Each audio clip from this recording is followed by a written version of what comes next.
এই জাহাজটার খালি ওজন হচ্ছে 10,550 মেট্রিক টন এবং জাহাজটাতে এখন কার্গো আছে প্রায় 60,000 মেট্রিক টন।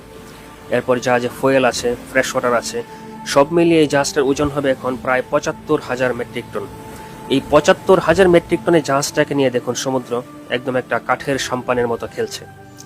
জাহাজ সামনে পিছনে দোলছে, এ ধরনের দোলনীকে আমরা পিচিং বলে থাকি। এবং দেখুন সাইড টু সাইড দোলছে, এই সাইড টু সাইড দোলনীকে আমরা রোলিং বলে থাকি। এখানে রোলিং পিচিং দুইটাই হচ্ছে। সাধারণত সমুদ্রে ঢেউ এবং বাতাস যখন জাহাজের গায়ে বিভিন্ন দিক থেকে প্রভাব ফেলে তখন এই রোলিং পিচিং একসাথে হয়। উত্তর আটলান্টিক মহাসাগর থেকে বে অফ বিস্কিতে প্রবেশ করার মুখে আমরা এই ধরনের ওয়েদার পেয়েছিলাম।